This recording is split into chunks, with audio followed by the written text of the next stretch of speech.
Okay, Chidambara கணித போட்டி 2024 தரம் 4க்குரிய கடந்த கால வினாத்தாள். அதுல 12வது கேள்வியை நாங்க இப்ப பார்க்க போறோம். 12வது கேள்வி 12வது கேள்வி என்ன சொல்றாங்க? நதிசனுக்கு 3 மூத்த ஆண் சகோதரர்களும் 3 இளைய சகோதரிகளும் உள்ளனர்.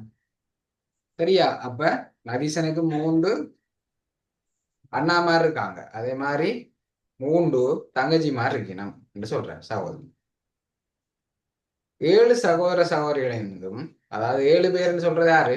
நதீசனையும் சேர்த்து மொத்தம் 3 மேல மூத்தாக்கள் 3 பேர், இளையாக்கள் 3 பேர், நதீசன் உண்டு. அப்ப மொத்தம் 7 பேர். அப்ப 7 சகோதர சகோதரிகளினதும் வயதுகளின் கூட்டுத்தொகை 84. அவ்வளோ பேர்ற வயது, 7 பேர்ற வயதையும் கூட்டினால் 84 வரணும். எழுவரினதும் வயது பரம்பலில் 12, 14 என்ற இரு ஆகாரங்கள் உண்டு எனின் நதீசனின் வயது என்ன? சரியா? இந்த கேள்வியில நான் உங்களுக்கு புதிதாக ஒரு விடயம் ஒன்று படிப்பிக்க போறேன். ஆகாரம் என்றது. ஆகாரம் என்று சொன்னா சாப்பாடுன்னு சொல்லி ஒத்து சொல்லுக்கு தமிழ்ல படிச்சிருப்பீங்க. ஆகாரம் என்றா உணவு என்று சொல்லி, அது தமிழ். கணிதத்துல ஆகாரம் என்று சொன்னா என்ன சொன்னா, ஒரு தரவு தொகுதியில அதிக தரம் வார தரவை தான் நாங்க ஆகாரம் என்று சொல்லுவோம். சரியா? உதாரணத்துக்கு 2, 3, 5, 5, 7. சரியா? இதுல 5 தரவுகள் இருக்கு. இதுல 6 அதிக தரம் வந்திருக்கிறார். 5 சார். இந்த தரவு தொகுதியில ஆகாரம் என்ன? 5. 5. விளங்கினதா? இப்ப பாருங்க, இதுல இன்னொரு 2 சேர்ப்போம், இன்னொரு 2 சேர்ப்போம். ஓகே தானே? இப்ப இந்த தரவு தொகுதியில ஆகாரம் யார்? ஏன் 5 2 தரம் வந்திருக்கு, அப்ப 5 வருமோ? 2 3 வந்திருக்கு. 5 2 தரம் தான் வந்திருக்கு. ஆனா 2 வந்து 3 தரம் வந்திருக்கு. அப்ப யார் அதிக தரம் வந்திருக்கிறார்? 5ஆ 2ஆ? 2 ஒரு தரம் தான் வந்திருக்கு. 2 தான் 3 அதிக தரம் வந்ததுக்குள்ளே ஆக அதிக தரம் வந்திருக்கிறாருன்னு பார்ப்போம். அப்ப 2 தான் இந்த தரவு தொகுதிக்கு ஆகாரம். சரியா? அப்ப இப்படி தந்திருந்தா இப்ப யார் ஆகாரம்? இப்ப யார் ஆகாரம்? 2 5 2ம் 2 தரம் வந்திருக்கிறார். இல்ல 2ம் 2 தரம் வந்திருக்கிறார். 5ம் 2 தரம் வந்திருக்கிறார். அப்ப இங்க ஆகாரம் இரு ஆகாரம் இருக்கு. அது மாதிரி பல்ல ஆகாரமும் வரும். 3 4 5 என்ன பலகாரம் பல்லாகாரம். ஓகேவா? அப்ப இந்த தொகுதியில இரு ஆகாரங்கள் இருக்கு, 2ம் 5ம். ஆகாரம் எல்லாருக்கும் ஆகாரம் படிச்சாச்சு. இப்ப கேள்விக்கு போவோம். அப்ப கேள்வியில ஒரு தரவு தந்திருக்காங்க. சரியா? எப்படி? மொத்தம் 7 பேர். மொத்தம் 7 பேர். அப்ப 1 2 3, இது 3 மூத்தாக்கலன்னு வச்சுக்கொள்வோம். இது நதிசன். என்ன பேர்? நதிசனா? நதிசன். அங்கால 3 இளையாக்கள் இருக்கு. மூத்தாக்கள்னு சொன்னாலே என்ன? நதீசனுக்கும் மூத்தாளுக்கும் ஒரே வயதா இருக்குமா? இல்ல, வயது கூடினவர், நம்மளோட வயது கூடினவர். உங்களுக்கும் அண்ணா அக்கா இருக்கும், என்ன? அவங்களுக்கு உங்களோட வயது கூடவா தானே இருக்கும். அப்ப நதீசனை விட மூத்தாக்களை நாங்க இந்த பக்கம் குறிப்போம். என்ன? இளையாக்கள்னு சொன்னா உங்களுக்கு தம்பி தங்கச்சி மாதிரி இருக்குமா? இருக்குமில்ல, என்ன? அத மாதிரி நதீசனுக்கும் 3 இளைய சகோதரிகள் இருக்கா, அதை இந்த பக்கம் குறிப்போம். ஓகே, 12 14 என்ற இரு ஆகாரங்கள் இருக்கா? சரியா? அப்ப 12 ஒரு தரம் வந்திருக்காது. 2 பேருக்கு 12 இருந்திருக்கும். சில நேரம் 3 பேருக்கும் 12 இருந்திருக்கலாம். ஏன்னா இதுல 12 12 12 இருந்திருக்கலாம். 14 14 14 இருந்திருக்கலாம். என்ன? 3 தரம் வந்தாலும் ஆகாரம் தானே. இவர் 3 தரம் வந்திருக்கார், இவர் 3 தரம் வந்திருக்கார். ஆனா பன்னீர் மூண்டு எவ்வளவு? பன்னீர் மூண்டு என்ன? 36 36 கூடினா 36 வயசு வரும். இந்த பின்னுக்கு இருக்கிற 3 சகோதரிகளையும் கூடினா 36 வயசு வந்துட்டு முன்னுக்கு இருக்கிற 3 மூத்த சகோதரர்கள வயசையும் கூட்டுவோம். 14 கூட்டினா என்ன வரும்? எத்தனை? 42 வருது. என்ன 42 வருது. அப்ப வயது ரெண்டையும் கூட்டுவோம். 30 42 36 கூட்டுவோமா? 78 வந்துட்டு மொத்த வயதுல கூட்டுத்தொகை எவ்வளவு? நதீசன் வயசையும் சேர்த்து 84 தந்திருக்காங்க. இப்ப இவ்வளவு இந்த 6 பேரை கூட்டவே நாங்க போட்டதன்படி 6 பேரை கூட்டவே 78 வந்துட்டு. அப்ப 84 இருந்து 78 கழிச்சு நதீசன் வயசை கண்டு பார்ப்போம். எத்தனை வரும்? 14 8 போனா எத்தனை வரும்? 6 வரும். நதீசனுக்கு 6 வயசா இருக்க வாய்ப்பு இருக்கா? இல்ல இங்க பாருங்க 6 வயசு. அப்ப அவரோட சகோதரிகளுக்கு 12 வயசு வருமா? வராது. இல்ல சார் வராது. இல்ல சார் வராது. அப்ப இது நதிஷனோட குறைஞ்சி வரணும். 14 விட குறைவா இருந்திருக்கணும், 12 விட கூடவா இருந்திருக்கணும். என்ன டக்குன்னு கண்டுபிடிச்சிடலாம். ஆனா இப்ப உங்களுக்கு வடிவ விளங்கப்படுத்துறேன் இதெல்லாம் பொருத்தம் இல்லைன்னு சொல்லி. சரி, அப்ப கட்டாயம் 14 3 தரம் வந்திருக்காது, 2 தரம் தான் வந்திருக்கோம். சரியா? 2 தரம் வந்திருந்தா எப்படி வந்திருக்கலாம்? கண்டுபிடிப்போம். 2 தரம் 14 ஈர ஆகாரம் என்று சொன்னபடியா 14 2 தரம் வந்திருக்கணும், 12 2 தரம் வந்திருக்கும். 14 2 தரம் வந்திருக்கணும், 12 2 தரம் வந்திருக்கணும். அதாலதான் இவர் ஆகாரம் என்று சொல்லி கேள்வியில தந்திருக்கணும். சரியா? அப்ப இப்படி எழுதிப்பா. 14 முன்னுக்கு போட்டு இந்த 12 இதுல போடலாமா? இதுல என்ன பிள்ளை இருக்கு? இப்படி போட்டா என்ன பிள்ளை சொல்லுங்க பாப்போம். அதானே இங்க பாருங்க 12 நதீசனுக்கு 12 வயசா போட்டோம். அவருக்கு மூத்த சகோதரருக்கு 12 வயசு வராது. மூத்தவர் சொன்னா வயது கூட. அப்பன்னு சொன்னா 14 12 12 போடலாது. சரியா? அப்ப இந்த முறையும் பொருத்தம் இல்லை. இந்த முறையும் பொருத்தம் இல்லை. சரியா? அடுத்தது பார்ப்போம். 14 சரியா? இங்க 12 12 போட்டுவோம், இங்க 12 12 போட்டுப்போம். இங்க 12 12 போட்டா 14க்கும் 12க்கு நடுவுல இருக்கிற வயதுகள் 13. 13 இப்படி போடலாமா? 13 13 இப்படி போட்டா இவேலும் பொருத்தம் இல்லை. சரியா? அப்ப இதுல ஒரே ஒரு பொருத்தமான தெரிவு மட்டும்தான் இருக்கு. இங்க 14 போடுவோம், இவருக்கும் 14 போடுவோம், இந்த 12 இங்க போடுவோம், இந்த 12 இங்க போடுவோம். ஓகே தானே? இப்ப பாருங்க நதீசனை விட இவைகளுக்கு 2 பேருக்கும் 14 14 வயசு. இவர் எங்களுக்கு தெரிய தேவையில்லை. எங்களுக்கு மூத்தவர்ற வயது எவ்வளவு கேள்வி கேட்கல, அது மாதிரி இளையவர்ற வயது என்னன்றும் கேள்வி கேட்கல. எங்களுக்கு இவர்ற வயதுதான் தேவை. அப்ப இவருக்கு நதீசனோட மூத்தவருக்கு 14 வயசு, நதீசனோட இளையவருக்கு 12 வயசுன்னு சொன்னா நதீசனுக்கு என்ன வயசா இருந்திருக்கும்? 13 சார் 12க்கு நடுவுல இருக்கிற வயது 13. ஆகவே விடை என்ன?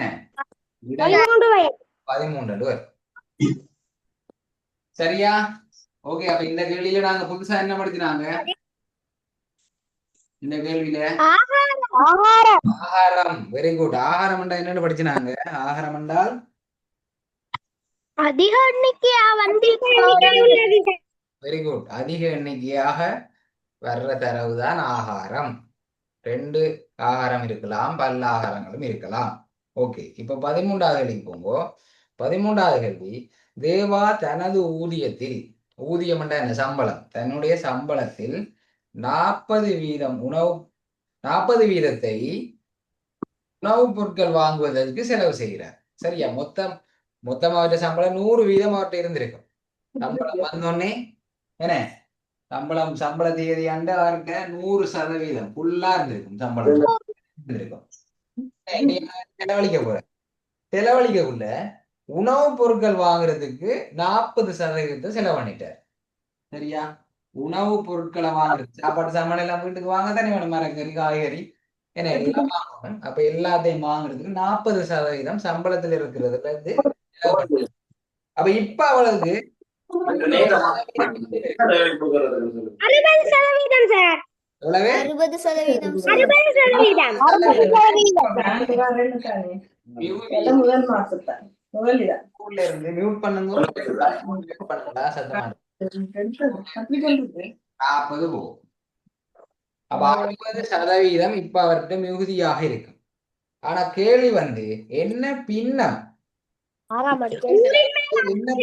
இப்ப சதவீதத்தை பின்னமாகிறது நாங்க படிச்சிட்டோம், இல்ல பின்னமா மாதிரி நாங்க படிச்சிட்டோம். எப்படி எழுதுற பின்னமா? அதேதான், சதவீதத்தை பின்னமா மாத்தணும்னு சொன்னா 100க்கு எத்தனைன்னு சொல்லுவாங்க. 100க்கு 100க்கு 60. சரியா? பின்னமாக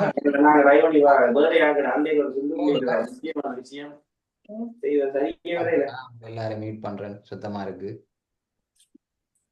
காய்ச்சி போட்டு திரும்பவும் மியூட் பண்ணிடுவோம் மறக்காம. என்ன வீட்டுல இருக்கிற சத்தம் எல்லாம் கேட்குமா எல்லாருக்கும்? ஓகே, விளங்கிட்டுதா? அப்ப பின்னமாக கேட்டா, சதவீதமாக கேட்டா இதான் விடை.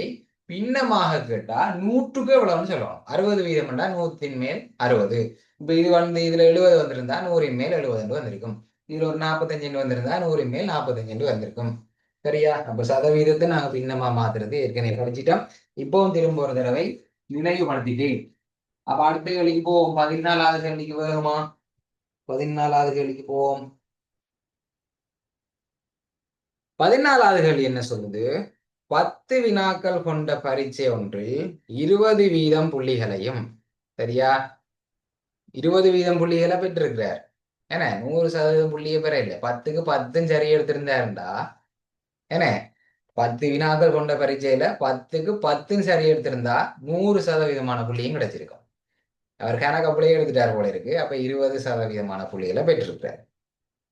அடுத்தது பாருங்க, 20 வினாக்கள் கொண்ட பரீட்சையில் 70 புள்ளிகள், 70 வீதமான புள்ளிகளை பெற்றிருக்கிறார். அப்ப இதுல கொஞ்சம் கூட சரி எடுத்திருக்கிறார். என்ன என்னடா 70% புள்ளிகள் கிடைச்சிருக்கு. அடுத்தது 30 வினாக்கள் கொண்ட பரீட்சையில் 80% புள்ளிகளையும் பெற்ற கமலா மேற்படி 3 பரீட்சைகளையும் 60 வினாக்கள் கொண்ட ஒரு பரீட்சையாக கருதினால் என்ன சதவீதமான புள்ளிகளை பெறுவார் என்றுதான் கேள்வி. ஓகே, சரி. அப்ப எப்படி செய்யறேன்னு பார்ப்போம். திரும்ப சொல்றேன் பாருங்க தரவுகளை. 10 வினாக்கள் கொண்ட பரீட்சையில் 20 வீதமான புள்ளிகளை பெற்றிருக்கிறார். 10 வினா, என்ன 10 வினா, அதுல 20 வீதம் புள்ளிகளை பெற்றிருக்கிறார். அப்ப அதுல எத்தனை வினா சரி என்று பார்ப்போம்.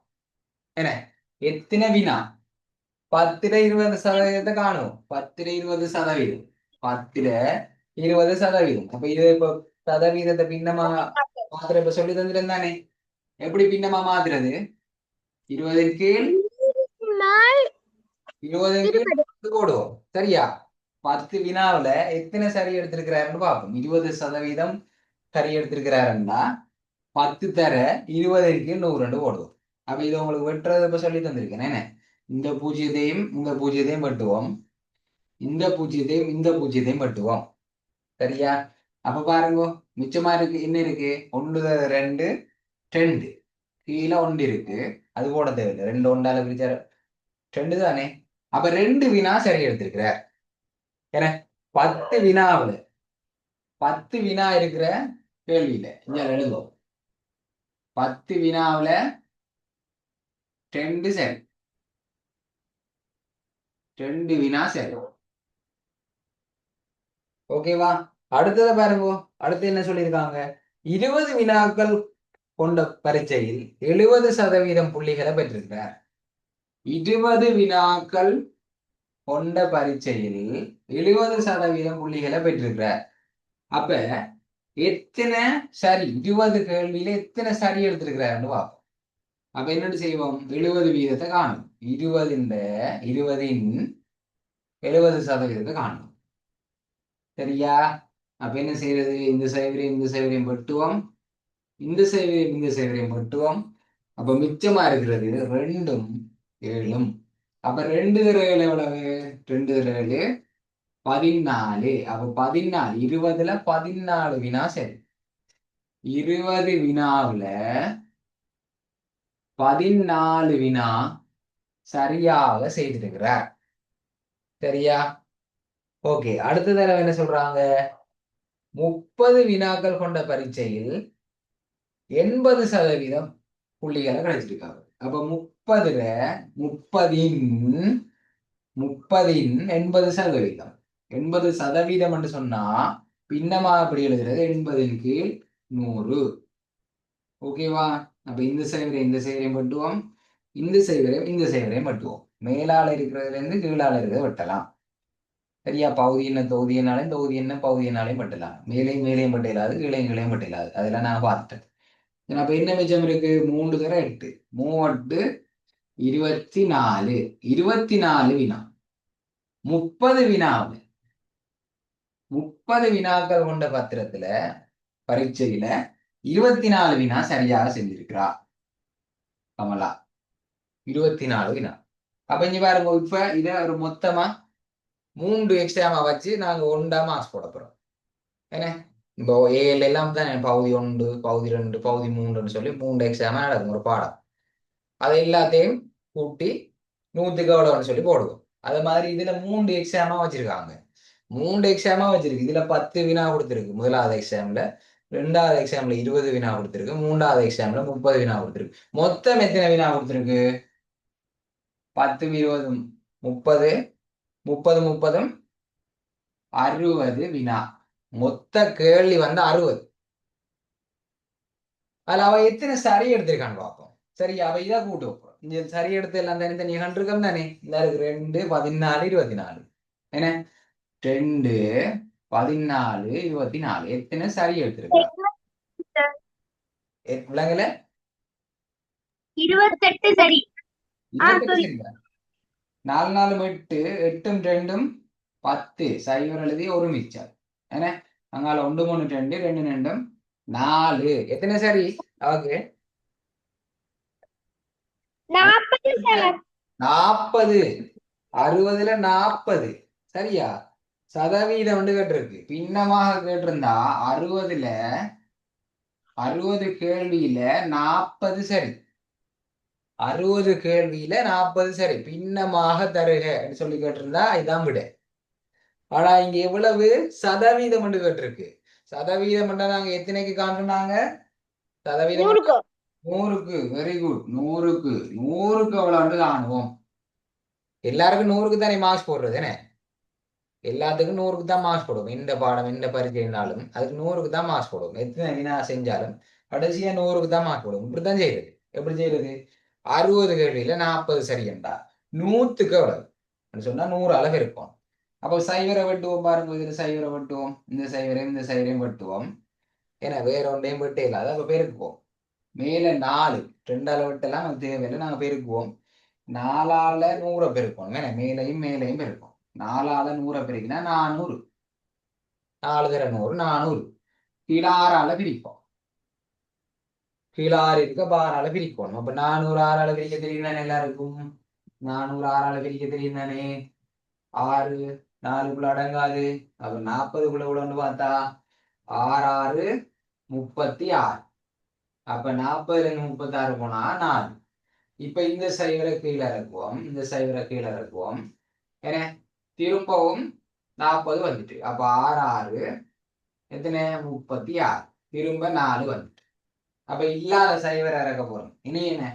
இனி ஒன்று இறக்குறதுக்கு இல்ல இல்லாத சைவரை இறக்குறேன்னு சொன்னா இங்க தசம் குத்தோணும் மறக்காம. அப்ப திரும்பவும் 6, 6, 36, 4 அப்படியே போயிட்டே இருக்கு. 66, 6, 6, 6, 6, 6, 6ன்னு போயிட்டே இருக்கும். நம்ம இதோட நிப்பாடும் 66.6% என்று சொல்லி முடிச்சு விடுவோம். சரியா? சார், சொல்லுங்க. மிச்சம் 4 பார்க்க தேவையா? எப்படி? மீதி 4 பார்க்க தேவையா? மிகுதியா? இல்ல மிகுதி காண தேவை. மிகுதி போயிட்டே இருக்கு. இதுல மீதி வந்துட்டே இருக்கும். இங்க பாருங்க, 4 வந்துட்டு இல்ல, திரும்ப சைவரை போட்டா 6, 6, 36. திரும்ப 4 வரும். திரும்ப செய்வரை போட்டா திரும்ப 4 வரும், திரும்ப 4 அப்ப பிரிச்சு கொண்டே இருந்தா 45 நிமிஷம் முடிஞ்சிரும். டைம் அப்னு சொல்லி பேப்பரை வாங்கிட்டு போயிடுவாங்க 14வது கேள்வியில. சரியா? இவ்வளவு போதும் என்ன சார் ஒரு 2 நம்பர் வந்து அதோட நிப்பாட்டிடும். 66 சார் 6 போட்டா போதும். அப்புறம் அங்கால 6 6 6 என்று சொல்லி போட்டு எழுதி கொண்டே போறீங்கள. என்ன தசத்துக்கு பின்னுக்கு 2 நம்பரோட நிப்பாட்டுங்க. சார் ஓகே சொல்லுங்க. எழுதின பிள்ளையா? எழுதினா பிழை இல்லை. ஆ பிழை இல்லை. இவ்வளவு போதும். தசத்துக்கு பின்னுக்கு 2 நம்பர் வர மாதிரி பிரிச்சா காணும். அங்கால 3 4 எல்லாம் தேவையில்லை. ஓகே சரி சார். சரி. ஓகே அப்ப அடுத்த கேள்விக்கு போ. அடுத்த கேள்வி 15. இந்த கேள்வியில நான் புதுசா ஒன்றும் பார்க்கவில்லை. என ஏற்கனவே படிச்சதுல சாராம்சம். அடுத்த கேள்விக்கு போவோம். 15வது வாசிங்கோ. 15வது கேள்வி. 15வது கேள்வி என்ன சொல்லுது? 15வது கேள்வி என்ன சொல்லுதுண்டா, முடிவிடங்களில் ஒவ்வொன்றும் 25 சென்டிமீட்டர் வர்க்கம் பரப்பளவுகள் கொண்ட இரு சதுரங்களையும் 10 சென்டிமீட்டர் நீளத்தையும் கொண்ட 4 சர்வசமனான கன உருக்களை பொருத்தி உருவாக்கப்படும் திண்மத்தின் கனவளவு யாது? அப்ப கனவளவு பரப்பளவு இந்த 2 விஷயத்தையும் சும்மா மேலோட்டமா இப்போதைக்கு இந்த கணக்குக்கு தேவையான அளவு மட்டும் சொல்றேன். சதுரமுகியா இருக்கட்டும், சாரி சதுரமுகி இல்ல, சதுரமாகட்டும் செவ்வகமாகட்டும், இந்த ரெண்டுக்கும் பரப்பளவுக்கு ஒரு சமன்பாடு இருக்கு. பரப்பளவு என்ன சமன்பாடு? சதுரத்துக்கு அல்லது செவ்வகத்துக்கு பரப்பளவு காண்றதுக்கு என்ன சமன்பாடு? என்ன சமன்பாடு? நீளம் தர அகலம்.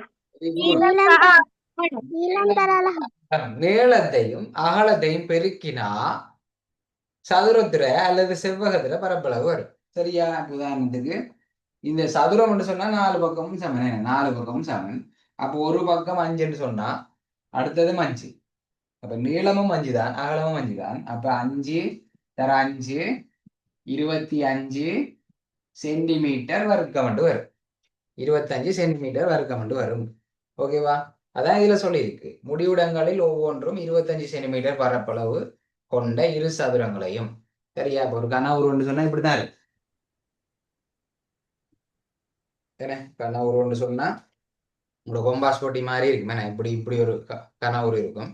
இப்ப இது பார்க்க சதுரமா இல்லை, சதுரம் யோசிச்சு கொடுங்க. முடிவிடங்கள்னு சொன்னா இங்க ஒரு முடிவு இருக்கு, இங்க ஒரு முடிவிடம் இருக்கு. இது 25. ஏன் நீளமும் அகலமும் சேமா இருக்கு. 5 5 வச்சு கொடுங்க. 5 தர 5 25. இவர பரப்பளவு 25.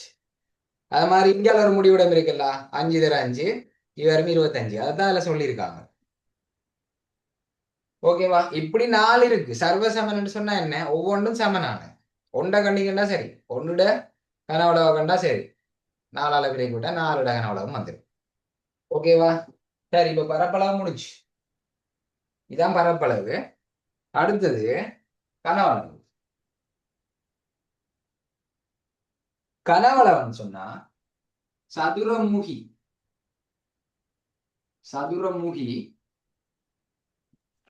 கனவுரு. சதுரமுகின்னு சொன்னா இந்த தாயக்கட்டை என்ன, தாயக்கட்டை பார்த்துருக்கீங்க தானே? தாயக்கட்டை அல்லது இந்த ரூபிக்னு சொல்லி விளையாடுவோம். நாங்க ஒரு கேள்வி ஒன்று செஞ்சோம் நாங்க ரூபிக் வச்சு. என்ன அப்ப சதுரமுகின்னு சொன்னா 6 பக்கமுமே சமனா இருக்கு. என்ன ஆனா கனவுருக்கு அப்படி இல்லை. எதிரெதிர் பக்கங்கள் மட்டும் சமனா இருக்கு. உதாரணத்துக்கு இது ஒரு கனவு. இந்த பக்கம் அதுக்கு ஆப்போசிட்ல இருக்கிற மற்ற பக்கமும் சமனா இருக்கு. அம்மா பாருங்க, மேல இருக்கிற பக்கமும் அதுக்கு கீழே இருக்கிற பக்கமும் சமனா இருக்கு. அத மாதிரி இந்த பக்கமும் சமனா இருக்கும். அதான் கனவு. சதுரமுகின்னு சொன்னா எல்லாம் சமன். இப்ப தாயக்கட்டை எல்லாம் உருட்டி விளையாடி இருப்பீங்க, 6 பக்கமும் சமனா இருக்குமே. அதான் சதுரமுகி. சரி, இப்ப விஷயத்துக்கு வருவோம். இவர கனவளவு சமன்பாடு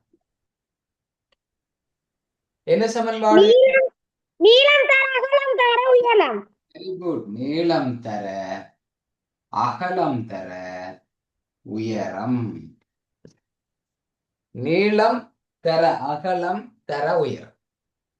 அப்ப நீளத்தையும் அகலத்தையும் பெருக்கினா என்ன வரும் என்று நாங்க முதல் சொல்லி தந்த நான் இப்போ கொஞ்சத்துக்கு முதல் நீளத்தையும் அகலத்தையும் பெருக்க என்ன வந்தது? பரப்பளவு சமன்பாடு என்ன? பரப்பளவு பரப்பளவு நீளம் தர அகலம். பரப்பளவுன்னு சொன்னா நீளம் தர அகலம், கனவளவுன்னு சொன்னா நீளம் தர அகலம் தர உயரம். அப்ப பரப்பளவை என்ன பரப்பளவை நாங்க உயரத்தால பெருக்கி விட்டோம்னு சொன்னாலும் எங்களுக்கு கனவளவு வரும். அதான் இதுல தந்திருக்கு. என்ன முடிவுடங்கள் ஒவ்வொன்றும் 25 சென்டிமீட்டர் பரப்பளவு உள்ள இரு சதுரங்கள் 10 சென்டிமீட்டர் நீளம் மட்டும் தந்திருக்கு. சரியா? திரும்ப நீளம் தந்திருக்கு. அதான் உயரமா? அதான் உயரம். நீளம் தர அகலம் பெருக்கி தந்திருக்கு. ரெண்டையும் பெருக்கி 25 சென்டிமீட்டர் தந்துட்டாங்க. ரெண்டையும் அவங்களே பெருக்கி பரப்பளவு தந்திருக்காங்க 25 சென்டிமீட்டர் வர்க்கம். அதனால உயரம் அது நீளம் மட்டும் தந்திருக்கு. அப்புறம் குழம்ப கூடாது. என்னடா உயரம் மட்டும் சொல்லாம நீளம் மட்டும் சொல்றாங்க? சரியா? உயரத்தை தான் நீளம் மட்டும் சொல்லியிருக்கு. அது வந்து 10. சரி, இப்ப ஒன்றுதான் காண்றோமா? ஒரு ஒரு கன உருவின் கனவளவை தான் காண்றோமா? ஒரு கன உரு அப்படி 4 இருக்கு. சரி, ஒன்றை காண எவ்வளவு வருது? பெருக்கு எவ்வளவு வரும்? 250 எவ்வளவு? 250 250 என்ன? 250 வருது. 250 சென்டிமீட்டர் கனம். என்னடா அது சென்டிமீட்டர் வர்க்கம் சொல்றாரு, இப்ப சென்டிமீட்டர் கனம் சொல்றாரு, சென்டிமீட்டர்னு சொல்றாரு. நீ பாருங்க, நீளம் அகலம் உயரம் இவைகளுக்கெல்லாம் அலகு போடுறோம்னு சொன்னா நாங்க சென்டிமீட்டர் போடுவோம். நீளம் அல்லது அகலம் அல்லது உயரம் இவைகளுக்கு நாங்க அலகு போடுறோம்னு சொன்னா சென்டிமீட்டர் போடுவோம். பரப்பளவுன்னு சொன்னா பரப்பளவுண்டா என்ன அலகு போடுவோம்? வர்க்கம் வர்க்கம், சென்டிமீட்டர் வர்க்கம். ஏன்னா 2 தரம் பெருக்கப்படுது இல்ல, அப்ப சென்டிமீட்டர் 2 தரம் பெருக்கப்படுது இல்ல, அப்ப சென்டிமீட்டர் வரும். கனவளவுன்னு சொன்னா சென்டிமீட்டர் கனம் சென்டிமீட்டர் கனம். ஏன் இங்க ஒரு சென்டிமீட்டர் இருக்கு, இங்க ஒரு சென்டிமீட்டர் இருக்கு, இங்க ஒரு சென்டிமீட்டர் இருக்கு. சென்டிமீட்டர் 3 தரம் பெருக்கப்படுது, ஆகவே சென்டிமீட்டர் கனம். ஓகேவா? நீளம் அகலம் உயரத்துக்கு அலகு போடுவீங்க சென்டிமீட்டர். பரப்பளவுன்னு சொல்லி நீங்க விடையை கண்டுபிடிச்சீங்கன்னா சென்டிமீட்டர் வர்க்கம் போடுவீங்க. கனவளவு விடையை கண்டுபிடிச்சீங்கன்னா சென்டிமீட்டர் கனம் போடுவீங்க. சரி, ஓகே, அந்த விஷயம் இருக்கட்டும். இப்ப நாங்க ஒரு கனவுரோட கனவளவை கண்டுட்டோம் 250. அப்படி எத்தனை இருக்காம் சர்வசமனான? அப்படி எத்தனை இருக்காம்? இது எத்தனை? 5ஆ? 4 4 படத்துல பாருங்க, படத்துல இருக்கு, பேப்பர்ல படம் இருக்கு தானே, 4 இருக்கு. என்ன 4 கனவுரு இருக்கு. அப்ப 1 250ண்டா 4 எப்படி காண்றது? 250 4ஆல பெருக்கணும் 4ஆல பெருக்கணும். 250 4ஆல பெருக்க எத்தனை வந்தது உங்களுக்கு எல்லாருக்கும்? 5 4 5 20 0 2 மிச்சம் 4 2 8 8 2 10. 1000 அலகு என்ன? 1000 சென்டிமீட்டர் கனம் சென்டிமீட்டர் கனம். என்னடா கனவளவு எல்லாம் இருக்கு, அப்ப சென்டிமீட்டர் கனம் வரும். ஓகேவா? சரியா? அந்த கேள்வி விளங்கிச்சா? ஓம் சார் இந்த கேள்வியில புதுசாக நாங்க 2 ஒன்று பரப்பளவு, இன்னொன்று கனவளவு, அடுத்தது அலகுகள் படிச்சினாங்க. என்ன அலகுகள் அது தேவையில்லை. ஓகே, மெயினான விஷயம் பரப்பளவுன்னு சொன்னா நீளந்தர அகலம். சதுரத்துக்கும் செவ்வகத்துக்கும் பரப்பளவுண்டா நீளந்தர அகலம். சதுரம் முகிக்கும் கனவுருக்கும் கனவளவு காண்றேன்னு சொன்னா நீளம் தர அகலம் தர உயரம். சரியா? இதான் நாங்க புதுசாக படிச்சது. இப்ப விடை வந்து 1000 சென்டிமீட்டர் கனம். விடையை கண்டுபிடிச்சிட்டோம். அப்ப அடுத்த கேள்விக்கு போகலாம். 16வது கேள்வி. 16வது கேள்வியில என்ன நடக்குது? அண்டனிடம் 30 மாபிள்கள் உள்ளது. என்ன அண்டன் 30 மாபிள் வச்சுக்க. நாங்க மாபிள்கள் ஏற்கனவே செஞ்சாங்க. என்ன செஞ்சாங்க. அப்ப நான் ஒரு விளையாட்டு சொன்னேன் முந்தி, எங்களை போலாக்கள் இந்த மாபிள் அடிக்கிறதுன்னு சொல்றது. மாப்பிளை கொண்டு அடுக்கி வச்சு போட்டு தூரத்துல இருந்து எறிகிறது. எரிஞ்சா பட்டா வின். அப்படி விளையாடுனாங்க. இப்ப எல்லாம் நீங்க அப்படி விளையாடல தானே? ஓகே, சரி. அப்ப கேள்வி போவோம். 30 மாபிள்களில் 12 நீல நிறமா, அப்ப நீளம் 12, 8 சிவப்பு, சிவப்பு ரெட் 8, 10 பச்சை கிரீன், பச்சை 10 புடி பாருங்க. 12 மட்டும் 20, 20 மட்டும் 30. சரியா இருக்கு 30 மாவுள் இருந்துச்சா? அவர்கிட்ட 3 கலர்ல மாவு வச்சுக்க. ஓகே. ஆட்டம் ஒன்றில் அவர் 4 நீல நிற மாவுள்களை தோற்று விடுகிறார். இப்படித்தான் நாங்க வீட்டுல இருந்து ஒரு கொஞ்சம் மாவுள் கொண்டு வருவோம் விளையாடுறதுக்கு. எங்களோட ஃப்ரெண்ட் கொஞ்சம் கொண்டு வருவாங்க, எல்லாத்தையும் போட்டு விளையாடுவோம். நாங்க அடிச்சிட்டோம்னு சொன்னா அது எங்களுக்கு நாங்க பறிச்சுட்டு போயிடுவோம். அப்படித்தான் நாங்க விளையாடினாங்க சின்ன பிள்ளையில. அப்ப 4 மாவுல அவர் தோத்துட்டார். அது என்ன கலர்ல தோத்துட்டார்? நீல கலர் மாவு 4 போயிட்டு. சரியா? அப்ப இங்க பாருங்க, அங்கல கேள்வியை பார்ப்போம். என்ன கேள்வி கேட்கிறாங்க? சரி, 4 மாவுல தோத்துட்டாராம். கேள்வி என்ன? இப்போது அவனிடம் உள்ள சிவப்பு மாவுகளின் எண்ணிக்கை என்ன சதவீதம்? சிவப்பு மாவுகள எண்ணிக்கையை கேட்கல, என்ன சதவீதம். அப்ப சதவீதம் என்றாலே 100க்கு எவ்வளவுன்னு சொல்லணும்னு உங்களுக்கு தெரியும். அப்ப இங்க பாருங்க, நீளத்துல 4 தோத்தாருண்டா இப்ப நீளத்துல எத்தனை மிச்சம் இருக்கும்? ஏற்கனவே 12 இருந்தது, 4 தோத்தாச்சு, 8. இப்ப 8 தான் இருக்கு. நீளத்தை தானே தோத்தவர், சிவப்பு தோத்தவரா? சிவப்பு எப்படி இருக்கும்? சிவப்பு எத்தனை இருக்கும்? சிவப்பு 8 அப்படியே இருக்கும். ஏன்னா நீளம் மட்டும் தானே தோத்தவர், சிவப்பு 8 அப்படியே இருக்கும். பச்சை 10 அப்படியே. சரியா? இப்பதான் நிறைய பேர் பிள்ளை விடுவாங்க. சதவீதம்னு சொன்னா 30ல 8 சொல்லி போட்டிருக்கீங்க. மொத்தம் 30 மாவுள் இருக்கு. சிவப்பு தானே கேள்வி, சிவப்பு என்ன சதவீதம் தானே கேள்வி. அப்ப சிவப்பு 8 இருக்கு, பின்னமாக தருகண்டா. இப்படி சதவீதம் எத்தனைக்கு காட்டுனாங்க? எத்தனைக்கு? 100க்கு காட்டுனாங்கன்னு புள்ளையா. என்ன புள்ளை இதுல? என்ன பிழை கண்டுபிடிச்சிட்டீங்களா? என்ன பிழைண்டு? இப்ப என்ன பிழை? இதுல இருக்கிற 3 நம்பர்ல ஏதோ ஒரு பிழை இருக்கு. என்ன பிழை? நீங்க 30 போட்டுக்கிறீங்க. என்ன சொல்லுங்க? நீங்க 30 போட்டுக்கிறீங்க சார். 30 போட்டது பிள்ளை. அப்ப 30க்கு மேல என்ன வரணும்? 100. 100ஆ? 26. Very good, 26. எல்லாரும் மறந்துடக்கூடாது. 26. 4 குறைஞ்சா மொத்த மாவுள்ள 4. 4 கழிஞ்சிடும் நீளத்துல இருந்து. அதான் வெரி குட், அதான் விளையாட்டு. 10 மட்டும் 18, 18 மட்டும் 26. மொத்த மாவுள்ள 4 குறைஞ்சிருக்கும். நீளத்துல மட்டும் 4 குறையாது. நீளத்துல 4 குறைஞ்சிச்சுன்னா மொத்த மாவுள்ள 4 குறைஞ்சிருக்கும். அவர் 30 பொக்கெட்ல போட்டு கொண்டு வந்தவர். ஏன்னா வீட்டை இன்னும் கொஞ்சம் கூட சேர்த்துட்டு போக மட்டும் ஆசையா வந்திருக்காரு. ஆனா என்ன நடந்தது? தோத்துட்டார். அப்ப 4 குறைஞ்சா இப்ப அவர்கிட்ட 26 தான் இருக்கு. 26 தான் இருக்கும். சரியா? அப்ப இதை சுருக்குவோம். 26, 26. சரி, இதை வெட்டலாம். வெட்டலாம். நான் இப்ப 25 தந்திருந்தாங்கடா நல்ல வடிவா செஞ்சிருக்கிறேன். 25 தந்திருந்தாங்கடா 100க்குள்ள 25 4 முறை. அப்ப 4ஆல வெட்டி போட்டு 4 32% அழகா போட்டிருக்கலாம். ஆனா வேணுமெண்டே 26 தந்துட்டாங்க. அப்ப ஒண்ணும் செய்யலாது, பெருக்கி பிரிக்கதான். 8 தர 100, 8 தர 100 மேல இருக்கிறது மேல இருக்கிறது இருப்போம். 8 தர 100 800, கீழே 26. அப்ப 800 26ஆல பிரிப்போம். என்ன 800 26ஆல பிரிப்போம். குயிக்கா பிரிப்போம். 800 26ஆல பிரிப்போம். சரியா? அப்ப 26க்கு 800 எத்தனை முறை? சரியா? 3 முறை வருமா? 80. சரியா? 80க்குள்ள எத்தனை 26 ஆகும்? 26 அங்கால 26 தர இன்னொரு 26 சேர்த்து 52. அப்ப இன்னும் ஒரு 26 போடலாம். அப்ப 3 முறை வேணும்டா பெருகி பாருங்க. 26 3 டக்குனு பெருக்கும். 3 18 8 ஒரு மிச்சம் 3 2 6 3 7 78 வருது. சரியா? 78 வருது. எங்களுக்கு 80 தாண்டப்பலாம். அப்ப 26 தர 3 78. 80ல இருந்து 78 போனா 2. இப்ப இந்த சைவரை இறக்கலாம். என்ன இந்த சைவரை இறக்குவோம். 20க்குள்ள அடங்கா. என்ன 20க்குள்ள அடங்கா. அப்ப இன்னும் என்ன செய்வோம்? சைவர் முறை 20க்குள்ள 26 அடங்காது தானே. 20 சின்ன நம்பர். என்ன 26 சின்ன நம்பர் 20.